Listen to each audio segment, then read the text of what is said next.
जय श्री कृष्ण। नमस्कार दोस्तों, स्वागत है आप सभी का हमारे YouTube चैनल पर। दोस्तों, आज मैं आपको माघ मास महात्म के 26वें अध्याय की कथा सुना रहा हूं, जिसमें हम सुनेंगे पिशाच और महात्मा देवदूती से संवाद का वर्णन। इतनी कथा सुनाकर महर्षि वशिष्ठ कहने लगे, हे राजन, इस तरह शोक से व्याकुल उस पिशाच का करुणोदय रुदन सुनकर देवदूती का दिल दया से आर्द्र हो गया और उसे कष्टों से छुटकारा दिलाने की इच्छा से उसके पास चली गई। तब उन्होंने उस रौद्र शरीर वाले पिशाच को देखा, जिसका भयंकर मुख, नेत्र भूरे, शरीर दुर्बल और धुएं की तरह काला रंग था। उसके सिर के बाल ऊपर को और जीभ लपलपाती हुई होठों को चाट रही थी। वह साक्षात यमदूतों की तरह दिखाई देता था।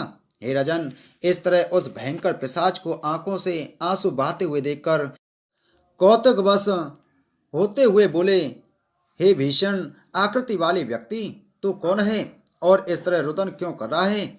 हम तुम्हारा क्या उपकार कर सकते हैं, वह हमें बताओ। हे राजन, देवदूती के ऐसे मीठे वचन सुनकर रुदन त्याग कर पिशाच ने कहा, हे भगवान, यद्यपि मैं महापापी हूँ तो भी आपके दर्शन करके मैंने यह अनुभव किया है कि अभी मेरा पिछला पुण्य भी बाकी है, क्योंकि बिना शुभ कर्मों के आप जैसे महात्माओं के दर्शन नहीं होते। मैं अपने पाप कर्मों की कथा सुनाता हूँ, सुनो। हे ध्वजराज, पहले जन्म में मैं एक बहुत बड़ा पराक्रमी और प्रभुत ऐश्वर्यों से युक्त राजा था, परंतु मैंने कभी दीन दुखियों की किसी भी तरह से सहायता नहीं की और न धर्म से युक्त होकर पूजा का भली भांति पालन ही किया। इतना ही नहीं, मैंने उन विष्णु भगवान से, जिनका नाम लेने से बड़े बड़े अधर्मी सदगति वो प्राप्त हो जाते हैं, द्वेष करते हुए उनके भक्तों को सदा महाकष्ट पहुंचाता था। हाय, ब्रह्मादिक सब देवताओं और सनकादिक सब योगी मुक्ति की इच्छा से जिन भगवान का निरंतर चिंतन किया करते हैं, मुझ पापात्मा ने उन्हीं प्रभु से द्वेष किया। इसलिए हे महात्मन, न केवल मुझे अनंत काल तक नरकों में निवास करते हुए या घोर दारुण दुखों को सहना पड़ा, अब तो इस पिशाच योनि को प्राप्त होकर भी मेरा जरूर कोई ऐसा पुण्य कर्म है जिसके कारण मुझे आप जैसे महात्मा के दर्शन हुए हैं। इसलिए अब कोई ऐसा यत्न बतलाइए जिससे कि मैं इस अधम योनि से छूटकर सद्गति को प्राप्त हो सकूं। हे भगवान, यद्यपि वन पर्वतों पर नाना प्रकार के मधुर फलों से लदे हुए अनगिनत वृक्ष खड़े हैं और मधुर जल से भरे हुए अनेक जलाशय स्थित हैं, लेकिन मैं मंदभागी उनमें से कुछ भी प्राप्त नहीं कर सकता और रात दिन भूख प्यास से पीड़ित होकर रुदन करता हुआ पागलों की तरह वन पर्वतों में घूमता हूँ और एक क्षण के लिए भी मुझे कहीं पर चैन नहीं मिलता है। केवल पवन के सहारे कर्म विपाक से जीवित हूँ। हाय, इन दारुण कष्टों से युक्त पिशाच योनि का अंत कब होगा?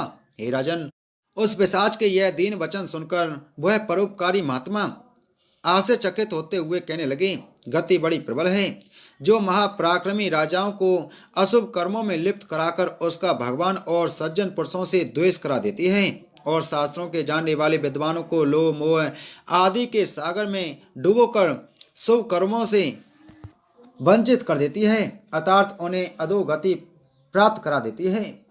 इसे भाग्य की विडंबना न कहा जाए तो फिर और क्या कहा जाए? हे पिशाच देहधारी राजन, खैर, जो भी कुछ तुमने किया उसका फल प्राप्त किया, परंतु तुम्हें जगन्यंता परमेश्वर और उनके भक्तों से द्रोह करना उचित नहीं था। अब तुम्हारे पापों की शांति का केवल एक ही अवसर है कि कुंभ के अवसर पर तुम माघ के महीने में प्रयागराज में जाओ। वहां जाकर त्रिवेणी में विधि विधान से स्नान करते हुए भगवान का भजन करो। ऐसा करने से तुम्हारी मुक्ति अवश्य हो जाएगी, इसमें कोई संदेह नहीं है, क्योंकि जिस तरह शरद ऋतु में निर्मल आकाश में पूर्णिमा का चंद्रमा उदय होने के कारण अंधकार का नाश हो जाता है, उसी तरह प्रयागराज में त्रिवेणी में स्नान करने से न केवल मनुष्यों के जन्म जन्मांतर के घोर पाप नष्ट हो जाते हैं, अब तो उन्हें समस्त संसारिक सुखों के साथ सद्गति भी प्राप्त हो जाती है। अधिक कहने से क्या, गंगा यमुना के महात्म का वर्णन करने की शक्ति मुझ में नहीं है, कारण कि उसके जल बिंदु को स्पर्श करने से राक्षस देहधारी केवल देशीय ब्राह्मण की मुक्ति हो गई थी। इसलिए सब प्रकार के पाप तापों की शांति के लिए माघ मास के अवसर पर प्रयागराज में स्नान करें। बोल माघ मास महात्म की जय। बोल विष्णु भगवान की जय।